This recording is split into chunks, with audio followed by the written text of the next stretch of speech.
Hello people of YouTube. I know it's been a while since I've done a video, but yeah, the life, exams, college, yeah, it tends to get in the way. Do apologise about that one. But today I'm going to be talking about a little controversial topic, maybe. It's about the new Psychic Awakening for Warhammer 40,000, a hobby I deeply and heavily love. Now, of course, we're 4 books into it, and I can definitely say it's been a little bit lackluster in terms of maybe lore impact, I would definitely say.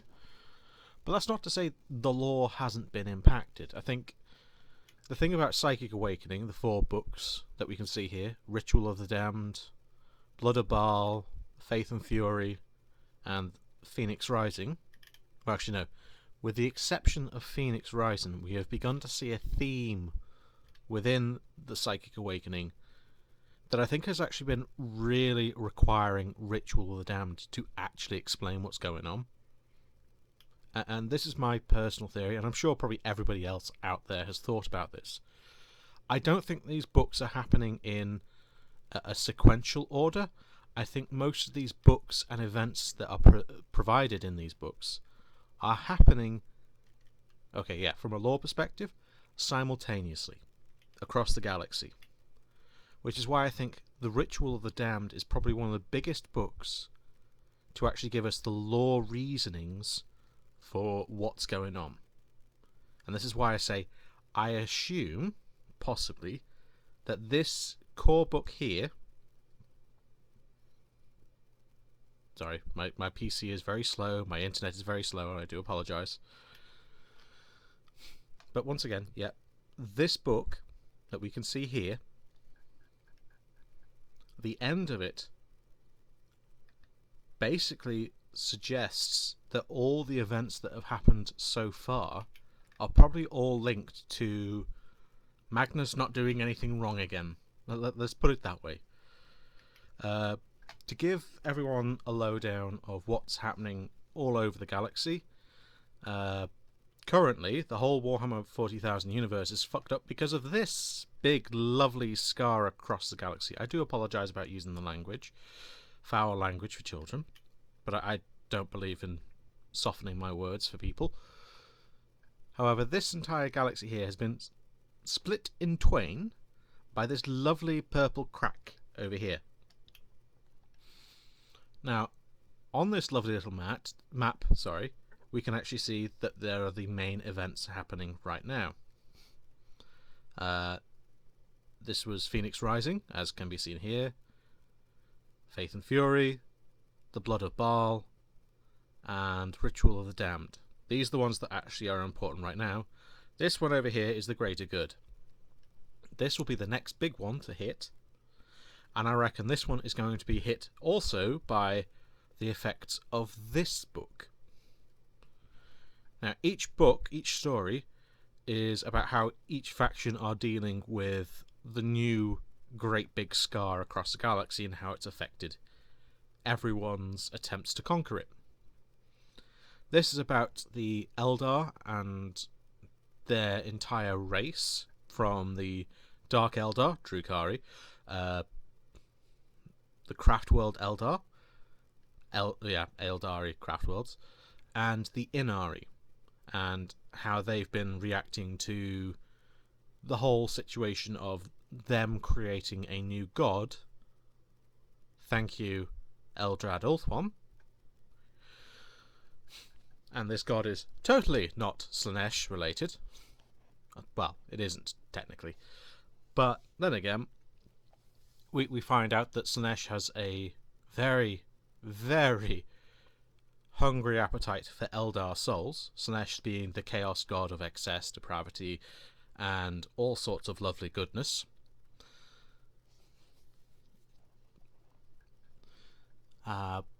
That's for people who don't actually know what's going on in the setting. This place here, this is where a lot of stuff went down, mostly between all factions of the Space Elves. So we don't really need to worry about that one. There wasn't that much that happened there in terms of what's happening across the galaxy. We get to the book 2, Faith and Fury, and one of the biggest aspects I hate about Games Workshop's new policy at the moment, I do apologise for my tangents, is maybe the fact that The Ritual of Damned and all of these books have got one problem in common, and that is they have extra lore that is potentially locked behind a paywall. I do apologise, I'm going to have to... Psychic.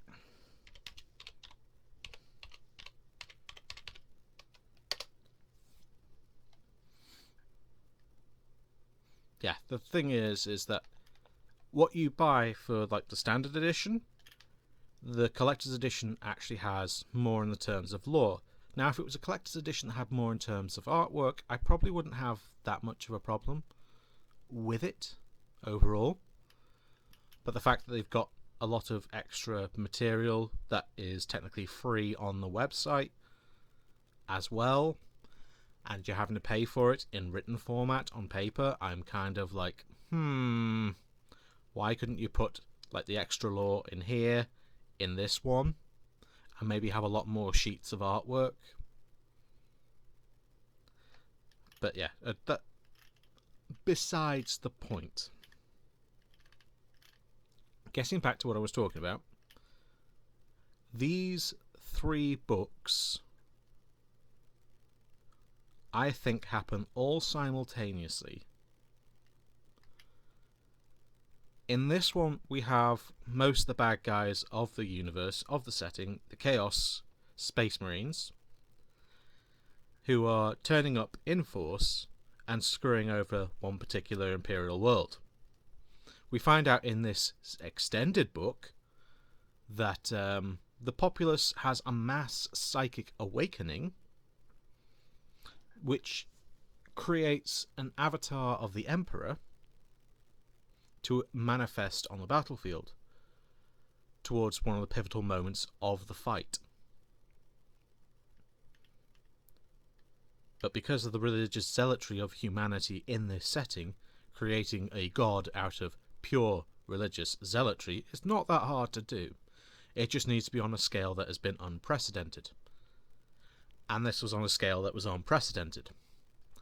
And with the whole galaxy being much more closely entangled with this purple streak here, which is effectively a massive gateway to a pseudo hellhole dimension called the Warp,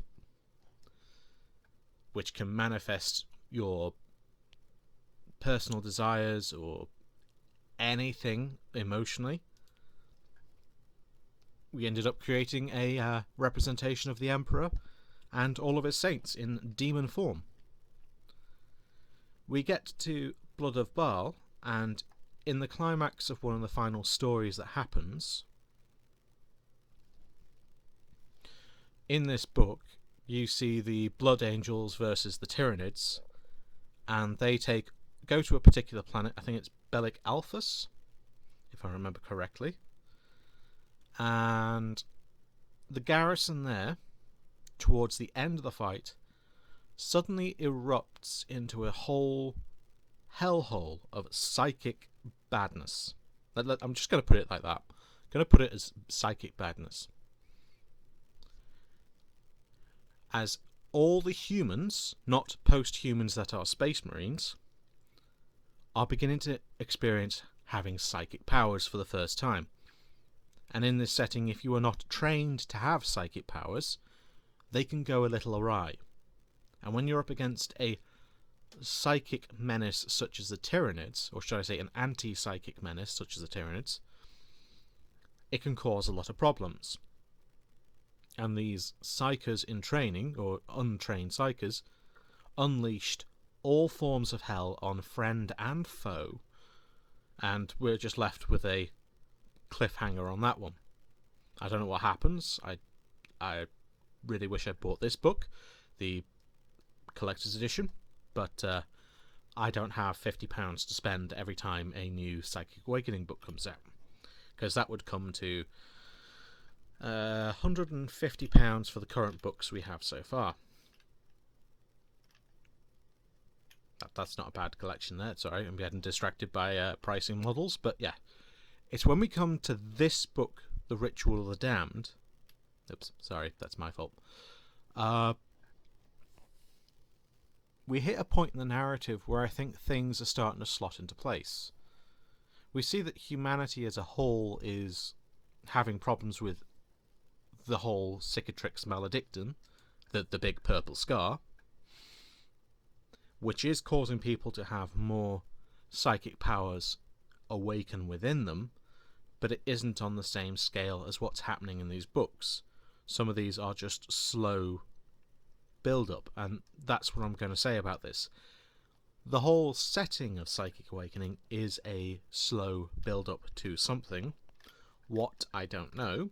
Some people say the next edition of 40k. I don't know. But each book separately is overall a meh, unless you're a Space Marine chapter, and then it's kind of like, yeah, it's alright.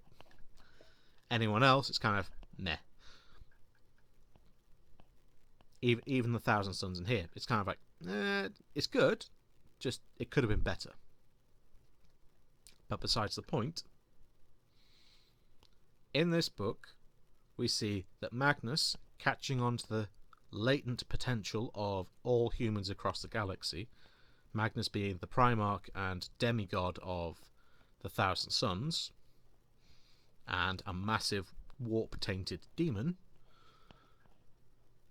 he sees this in his own noble traditions. He still has some of that original nobility that he held on to. He still sees that psychic powers are perhaps a future possibility for humanity. He's just more dogmatic in saying that all humans should be psychers, rather than maybe a select few. Blind, I know, but yeah. So he sets about on collecting people from across his neighbouring region, because this area here is the Prosperian Rift, where the Thousand Suns managed to rip a planet that exists inside this hellhole dimension out into the real world. And all sorts of shenanigans is happening. But we see that Magnus collects thousands upon thousands of psychers and rallies them all here for the nefarious purpose of starting an unholy ritual. At which point we have the Grey Knights and the Dark Angels turning up because they think they're doing the right thing. Now, when you're playing or doing anything against Thousand Suns, everything is the wrong thing. The moment you enter the domain of Tzeentch, the god of change, you have done something wrong, no matter who you are. Everyone did something wrong. Magnus, surrounding himself with thousands and thousands of human psychers that were just getting used to this whole new experience of mind bullets, summoning monsters from another dimension, and turning everything inside out with just a thought. Yeah, this is the kind of power that Magnus holds and laughs at. For those who are beginners. Now, when he corrals and brings everybody here, there are people who are from here. This little point on the map here, this is supposed to be the galaxy map. That is supposed to be where Earth roughly is, and our solar system. And there are a chapter of Space Marines who are a very secretive chapter called the Grey Knights, whose sole job is to cover up and basically be the men in black for the galaxy when it comes to demons. Now we have this massive problem over here, this big pink problem, and all these little splodges around the edges. That is telling people, no, you're not crazy. There are things from another dimension that are entering our reality, and no, they're not good for us. They want to eat your soul. Or souls. But yes, the Grey Knights capture a lovely psychic, what was it? Psychic message. Yeah. Ritual of the Damned. There we go. Wow, that's pretty bad. Yeah. So here we are. There's a nice closer view of the region that we are at. Oh dear. There we go. So yeah, these are just random articles on the Facebook page. Well, on their Warhammer community page. Now, I can't remember which. Now these certain stories here, all of these are very important to the lore of the Psychic Awakening. This one tells a story of somebody being collected by a cult of the Thousand Sons, being recruited. Meanwhile, I think this one tells a story. Oh yeah, it says there quite clearly. But basically, this tells a story of how the Grey Knights on Titan, yes, the moon of Titan around Saturn, they effectively find a secret message that is going through the galaxy, calling all potential Psykers to go to Prospero, the planet of the Thousand Suns, which was burned over 10,000 years ago. In-game lore, sorry. This is Warhammer 40,000, so this was burned in the Warhammer 30,000 universe.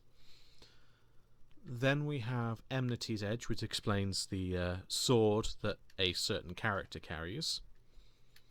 And then A Promise Fulfilled. Now, Promise Fulfilled and A Better Place relate to each other very well, because this tells the story of the potential Psykers getting into Prospero. This tells the story of the Psykers arriving at Prospero. Nevertheless, we get to this point, and what's left is a few numbers of the Psykers, probably over 9,999, I reckon, because 9 is Tzeentch's favourite number. The irony of it being,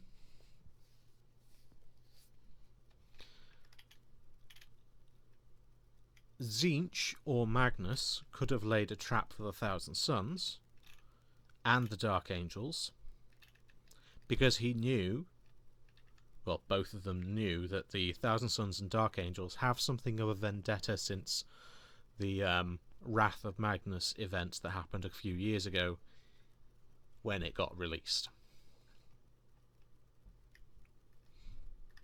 Now, getting back to the point of the story, in this book, Ritual of the Damned, one of the last few elements of the book talks about the Grey Knights and Dark Angels approaching a massive ritual being conducted by the Thousand Sons.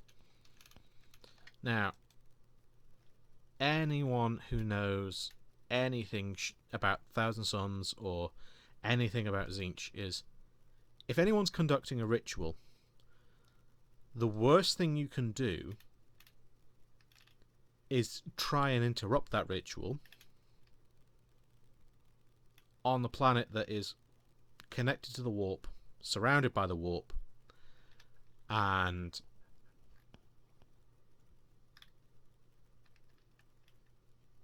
is something of a warp entity. Yeah, you can see how this is going to go wrong very, very quickly.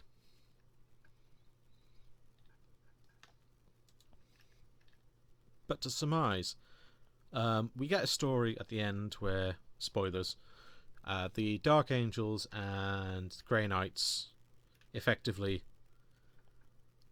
nuke the ritual site from orbit and believe it to be over. I reckon the ritual where there was being mass slaughter and them being stupid Space Marines rather than smart Space Marines, rather than sequestering and maybe counteracting the ritual with something like a counter ritual or rite, which is something I probably would have recommended, They instead burn everything, kill everything, and make sure it's all dead. Now, initially you would think that that probably might stop the ritual, but this is in the universe of 40k.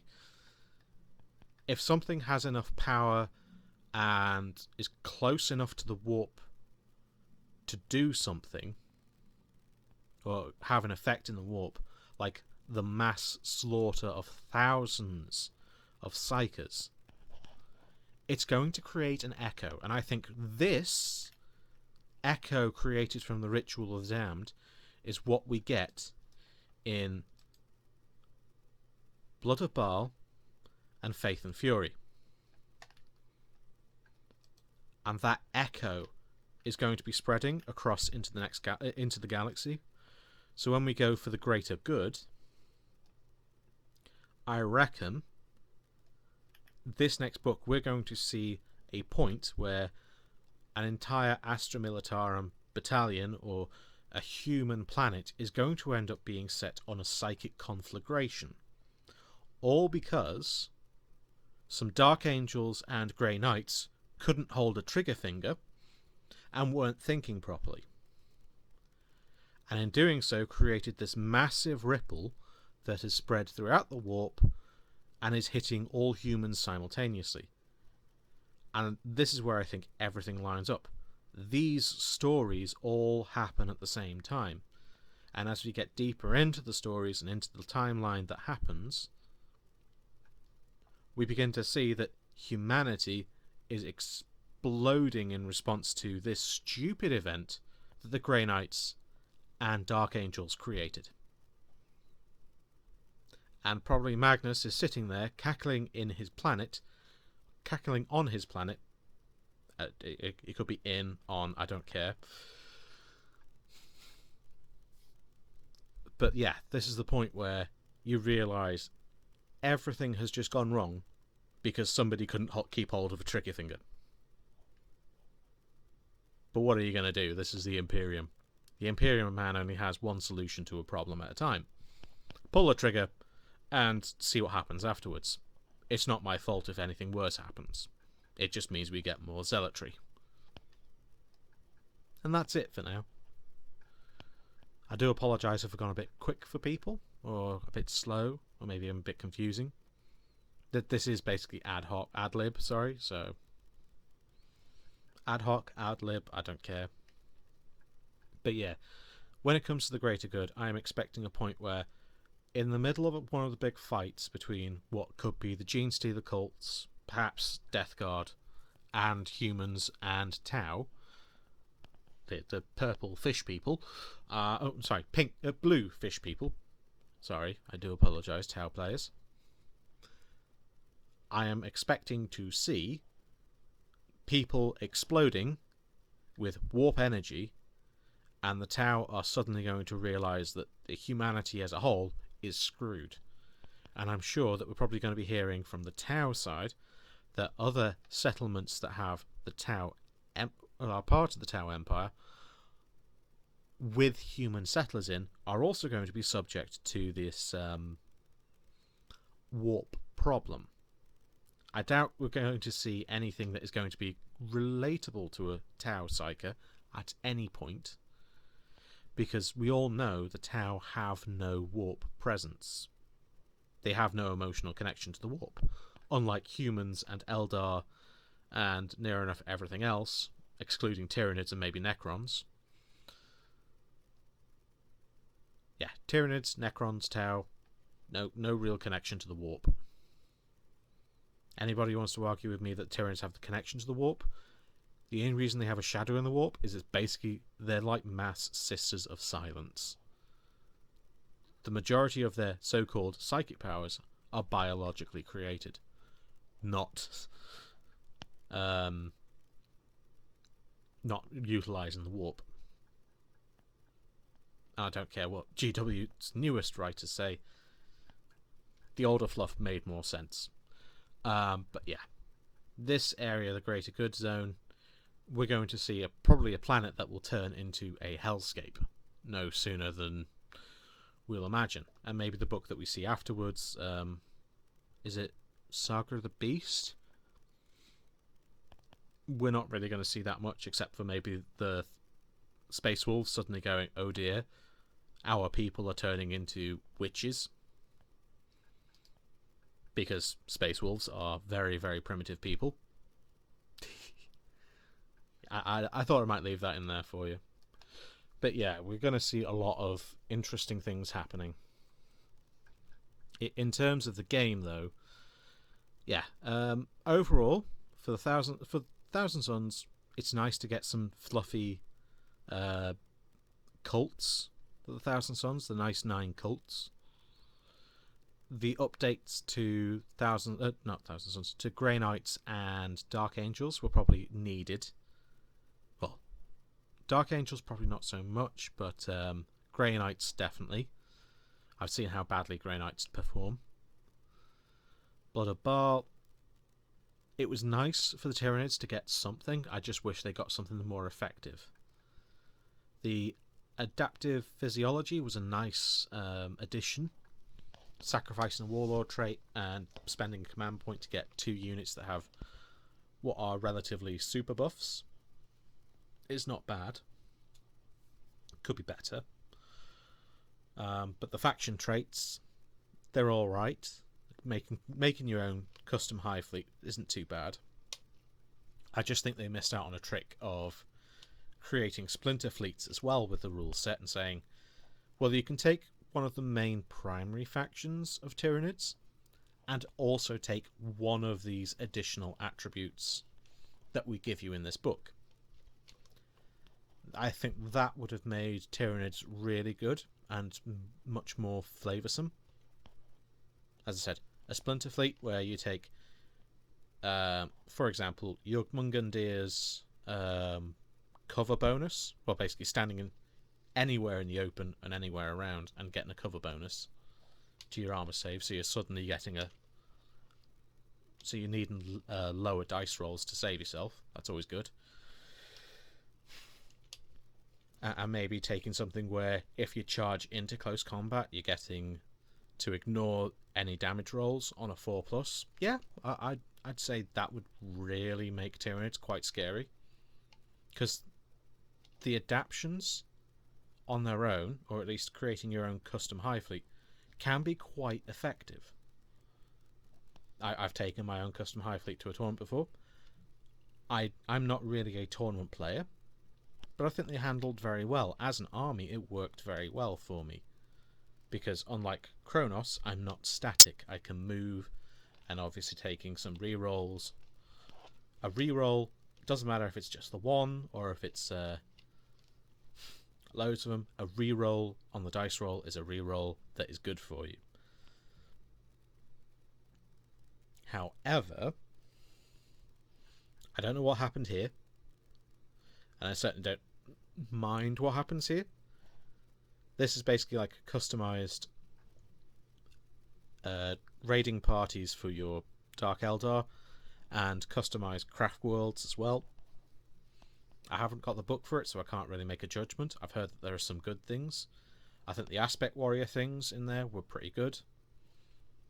Also, the new characters like Chains are being updated, and oh my god, I can't remember his name, but he is Drazar, Master of Blades. Yes, I do remember his name now. And the Incubi and the Howling Banshees units getting a much needed update has been a godsend. But the fact that you have to pay 140 odd pounds just to get those models is a bit ludicrous, GW. Why have you not made box sets for these models now? Please. We need them. Faith and Fury. I fought against the new Faith and Fury Iron Warriors, so that kind of hurt. I can guarantee that definitely kind of hurts. It'll be interesting to see what happens with the Greater Good. I reckon my predictions we're going to see custom septs for Tau. Perhaps more custom Gene Stealer cults, perhaps. Definitely going to see a nice new selection of stratagems and warlord traits. Probably going to see a lot of new rules for Commander Shadow Sum and her new drone boys, because a girl always loves to play with her toys. Giggity. However, I'll also wait and see if there is going to be another faction that happens for this.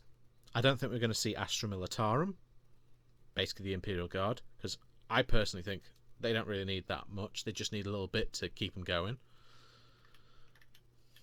But yeah, these bad guys here, they're the Gene Stealer cults. Human Gene Stealer hybrids that are definitely not good if you have them in your colony.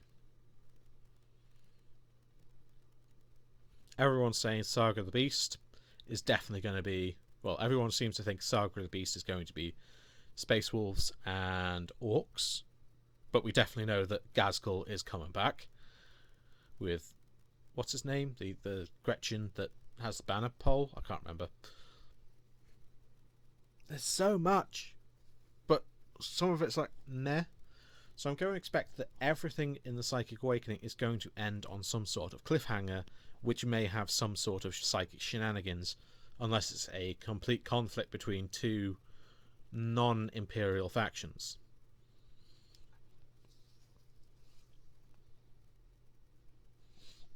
But yeah, we're definitely going to see some interesting stuff in the next few months.